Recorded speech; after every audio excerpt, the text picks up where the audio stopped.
reach the other end of the stitching here.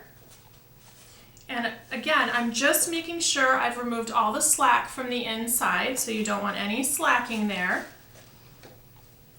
The next step to finishing this off is to add a kettle stitch at the end. And the kettle stitch is kind of a neat stowing stitch. What you want to do is you come underneath the stitches between 1 and 2.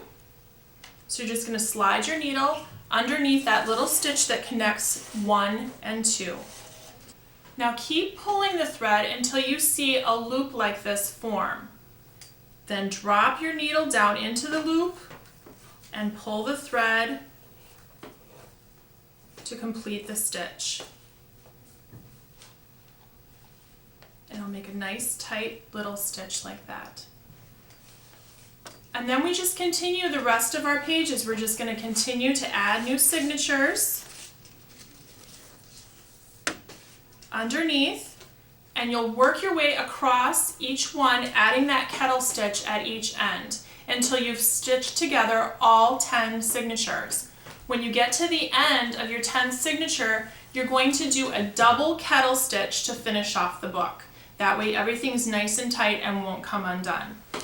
Now I've arrived at the end of my 10th signature. I'm going to be coming out this last. We're going to finish it off the same way we did the others, but this time we want to do a double kettle stitch. So again, just drop the needle between the previous stitch until you get this loop, and then you're going to drop the needle in the loop and pull tightly. We want to do a double, so you'll do that again. Just repeat those steps. Drop it down between the stitch and the previous 2 signatures till you get your loop. Drop the needle in and pull that snug. At this point, just snip off the excess.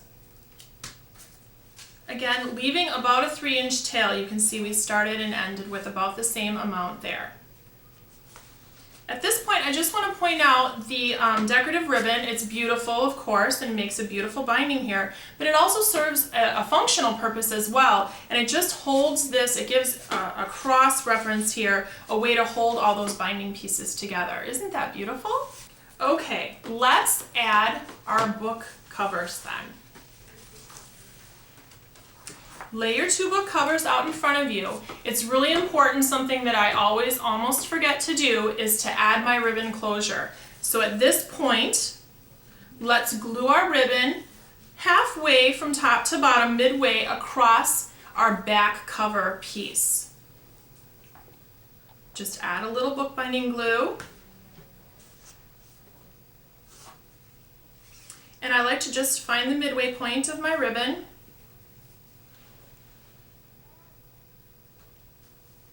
And just glue that into place.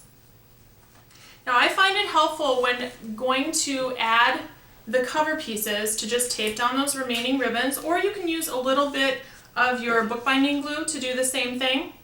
You might even have enough in your brush yet. And that just helps keep those out of your way while you're doing the gluing process.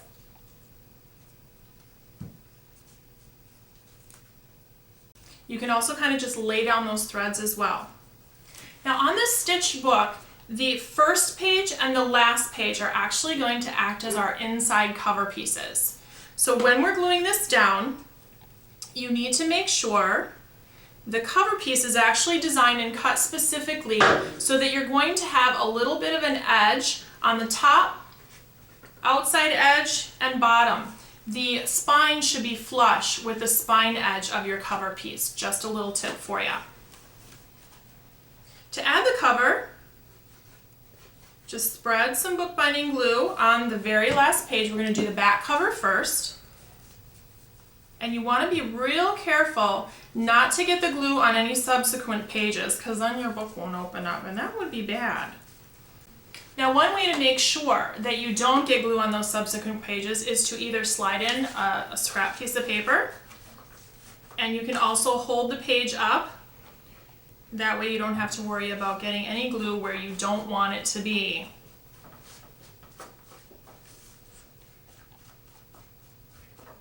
You want to make sure and get full coverage. Again, we need to get all the way over to that binding piece. Slip out your scrap piece of paper. And at this point, just lay this down onto your back cover, the one with the ribbon. Again, we want to be flush on the binding side.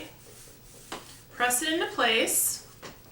And then I just like to take a peek. I open it up, take a peek, and make sure that I'm lined up on these edges. And then just take your bone folder, smoothing out all those air bubbles, pressing firmly. That'll make sure you have good contact between the papers.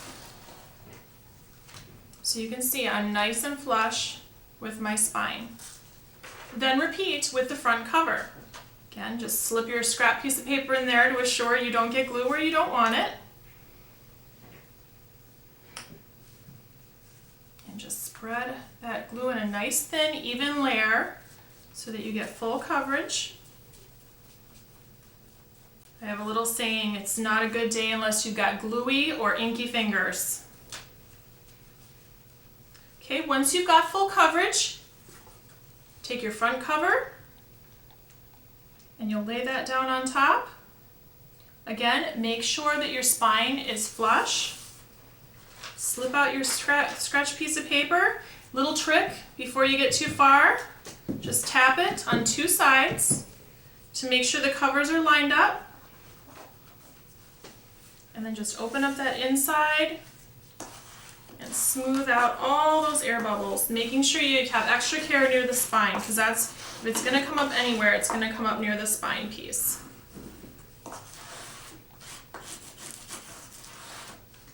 And there you have it. You have a stunning and beautiful hand-stitched journal. To close it up, just take the two ends of the ribbon and tie it closed on the front. Isn't that beautiful? Makes an absolutely wonderful gift. And in the GHM department, this is just one of several styles we have for you. We have a couple of other color schemes. At any given moment in GHM, all sorts of interesting colors, great for gifts, masculine colors, feminine colors, all sorts of fun colors for you in the GHM department. I want to thank you so much for joining me. I hope you enjoy this project as much as I have.